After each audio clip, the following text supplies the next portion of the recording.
चिया पसलमा QR payment गर्दा 3 सेकेन्डभित्र पेमेन्ट सक्सेसफुल भनेर आवाज आउँछ है।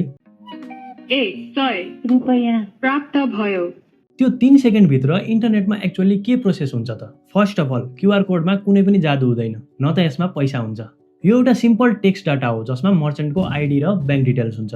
तपाईले स्क्यान गर्दा फोनको क्यामेराले त्यो कोडलाई पढेर टेक्स्टमा कन्भर्ट गरिदिन्छ। असली गेम चाहिँ तपाईले पिन हालेर पेमा क्लिक गरेपछि स्टार्ट हुन्छ।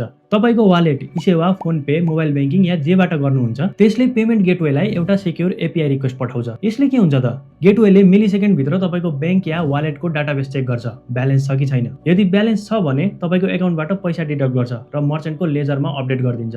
र सबैभन्दा कुल टेक त्यो पसलमा राखेको स्पिकरमा मर्चेन्टको एकाउन्टमा पैसा पुग्ने बित्तिकै सर्भरले त्यो स्पिकरमा एउटा वेब हुक फायर गर्छ। त्यो वेब हुकले इन्टरनेटबाट कमान्ड दिएपछि मात्रै स्पिकरले आवाज फाल्छ। यो सबै कम्प्लेक्स राउटिङ 3 देखि 4 सेकेन्ड भित्र सकिन्छ। नेक्स्ट टाइम स्क्यान गर्दा याद गर्नुस् तपाईले एउटा म्यासिभ सिस्टम आर्किटेक्चरलाई ट्रिगर गर्दै हुनुहुन्छ। तपाई धेरै जसो चिया खान कहाँ जानुहुन्छ? आफ्नो फेभरेट स्पट कमेन्ट गर्नुस्।